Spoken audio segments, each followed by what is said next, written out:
All right, how can you be that naive? He also goes on to say that Islam helped shape his worldview. He says we can't refer to jihad. It's a legitimate term, jihad. Anyway, here to shed some light on all of this is we have Pam Geller is with us. Also, Michael Ghouse is back with us as well. Welcome, both of you, to the program. Thanks. Good to be on your program. We all know what jihad means. It's not a legitimate term. We know that we're watching and viewing right now, Michael, the rise of radical Islamists around the entire world. We see what's going on. We know what their goal is, a worldwide caliphate. The ends justifies the means. We know that they're willing to kill innocent men, women, and children, strap bombs on themselves in the name of Allah in pursuing their holy war ambitions. We know what's going on here. But apparently the CIA director, and according to him, the president, have no clue. Well, Sean, I think John Brennan made the same statement that you are not against Islam.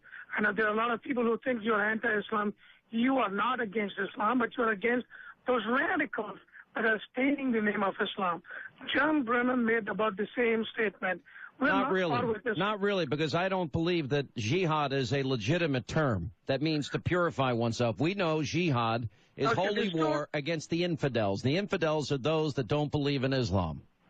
Okay, jihad term, give me a few seconds, was originally when Prophet Muhammad came back from the war. People wanted to retaliate the ones that lost. And he said, no, the real jihad begins now. That is, holding on to your own temptations, to take revenge, to tell lies, to go destroy the enemy. That is the real jihad, to hold on yourself, struggle within oneself. That is the one that Prophet Muhammad advocated. However, you are right on the other side. It has been mutilated around the 11th century, and it has been understood. Jihad is understood to be a holy war, which is not Islamic tradition, but Muslims and the warmongering Muslims have adapted with that meaning. But the real meaning, Sean, it means struggle within. And John Brennan is right. We don't need to fight. These are people who are using Islam to their advantage.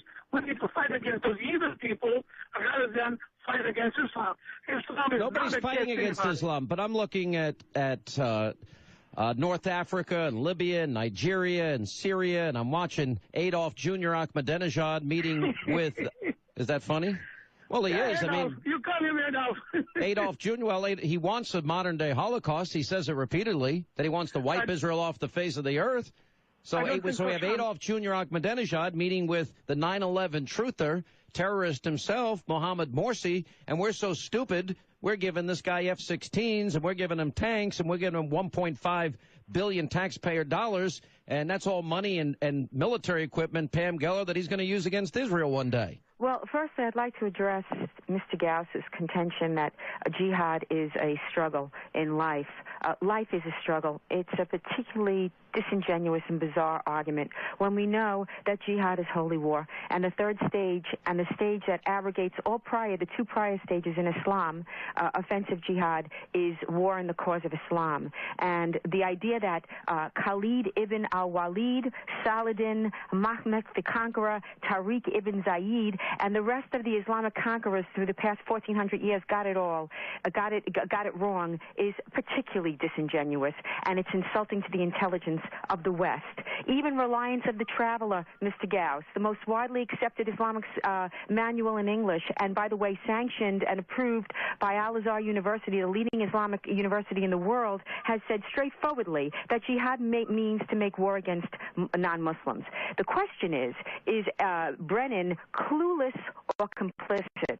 I believe that he is complicit, but in either case, it renders him unqualified for the job, sir. Unqualified for the job. This campaign by Muslim Brotherhood groups like CARE, a Hamas group, who, by the way, is in Cairo right now with the annihilation of Ahmadinejad at the OIC summit. Yes, he's at the Organization of Islamic Conference summit with Ahmadinejad. This is Hamas in America, CARE in America. They also have these campaigns to obfuscate jihad. And why do they want to do that? That it is to disarm the West so that we are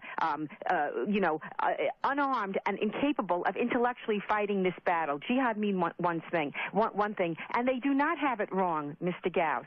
The Fort Hood jihadi did not have it wrong. The Times Square bomber did not have it wrong. The Fort Dick Six did not have it wrong. The Chicago Muslim who aided and abetted and was convicted of complicity in the Mumbai bombings did not have it wrong. So I find this argument very insulting, Mr. Ghouse. Let us talk about jihad for what it is. So this way we can begin to expunge the Quran of the violent texts that inspire and move this war forward that the West is frankly losing. Pamela, I think you are completely wrong, 180 degrees wrong on this one. And you did not listen to me when I said earlier that the word jihad was mistaken, misused from the 11th or 10th century onwards. It was not before. All the names that you quoted, Salahuddin and all, they were all part of the Crusades time. You didn't hear me, Pamela. Jihad was a completely misused word, but in Quran and Islam, that is not how it means. You agree that it is by Islamic consensus, Islamic scholarly consensus in abrogation? And is the third stage of Islam offensive jihad? And doesn't the third stage abrogate, supersede, cancel out the second stage, which was defensive jihad, and the first stage, which was tolerance? Come on, Mr. Ghouse, let's discuss this frankly and honestly. Okay, what you're missing out. How many people have to die? Tell the whole truth, Pamela. Why are the Coptic Christians being persecuted, oppressed, and slaughtered in Egypt? Tell the whole truth. Why are the Nigerian Christians being slaughtered? Why are the Malaysian Christians being slaughtered? Why are the Buddhists in Thailand being slaughtered? Why are the Baha'is in Iran and the Zoroastrians and the Persians being slaughtered? And the Hindus in Pakistan and the Christians in Bangladesh. How many people have to die? Why were over 500 hostages released from the Algerian hostage crisis? Because they were Muslims. They said our aim is to slaughter the Christians and the infidels in the Algerian hostage crisis. And you will not speak honestly with me? There's blood on your hands, Mr. Ghouse. If you will not speak honestly on this issue. No. Are you done? You're going nonstop. You got that memorized pitch running down. Take a second, say a few things. Let me say a few things. The word jihad, again, was completely abused in the Middle Ages, and that is not the real meaning of in the Quran. You got a copy of the Quran, and you can show me where it is. It is not. However, the jihad word is being completely abused all these years, and that is wrong. That is not acceptable to Muslims as well. And Muslims are as offended as you are about what's going on in Nigeria, what's going on in Malaysia, what's going on in Indonesia, what's going on in Pakistan. All Muslims are offended. A few radicals among us Muslims are doing this bullshit. We need to stop them. And John Brennan's wives were get those guys, bad guys, but nothing to do with Islam and Muslims. I want that to be very clear to you, that the people, there are bad people among Christians, Jews, Muslims, Hindus, everyone. And we need to get them, nothing to do with Islam and Muslims. I want that to be very clear. It to me. I'm not conducting jihad. Why don't you go to Malaysia and all of the Muslims, the billions that you're referring to, go and straighten out the people that, quote unquote, by the way, get it right. Because if you read the Quran, which is literal, which is the word of Allah, unlike the Old Testament, Mr. Ghouse, and the New Testament, which was written by men, this is, according to Muhammad, the word of Allah. Immutable, unchangeable. You cannot reinterpret or reform the word of Allah. You cannot. If you do, under Islam, under the Sharia, it is hypocrisy. Hypocrisy, like apostasy, is punishable by death. And even Sheikh Qaradawi, the leader of the Muslim Brotherhood, the leading Islamic cleric in the world, said, without the death penalty for apostasy, he just said this, the video is on Atlas Shrugs, without the death penalty for apostasy, Islam would cease to exist. Well, that's a hell of a way to spread a religion. And you're being disingenuous. Stop counseling us and start counseling the quote-unquote jihadists that get it wrong. Let me tell you, it's you who don't have it's you who don't have a theological leg to stand on. Let it be a dialogue between you. Let it be a dialogue between you, me, and Sean, which means you breathe in between and I breathe in between the sentences. What you missed completely is, in Quran, there is no offensive war in Islam. Muslims cannot wage a war against anyone for any reason unless in self-defense. That is absolutely clear. This bullshit about jihad has been interjected And Muslims, some of the Muslims do believe. Mike, but you got to stop cursing. You're killing my engineer. My apologies. Yeah, my apologies. That's the second stage. That's the second stage. It is not in the Quran, Pamela. I'll take the challenge from you. There's all this grievous mongering. That's why, Osama says, oh, you came into Saudi Arabia. That's why there's all this grievance mongering to show that there's a reason for jihad. And that, by the way, is the second stage, which has been, of course, as you know, abrogated by the third stage. You do not have a theological leg to stand on, Mr. Ghouse. We both know that. All right, let me move this discussion forward, because I said yesterday that this is a geopolitical earthquake going on in the Middle East, and it's going to reshape for the worse the landscape in this region for generations to come. And by that, I'm talking about Adolf Jr. now. His first visit to Cairo, first visit by an Iranian leader in more than 3 decades. And there he is, Adolf Ahmadinejad, arriving in Cairo, and there is this Muslim Brotherhood terrorist 9/11 truther that thinks the Israelis are the descendants of pigs and apes, greeting him with a red carpet rollout for him on the tarmac at Cairo airport. And now they're talking about an alliance on the same day that Ahmadinejad is bragging to the world, we're already nuclear.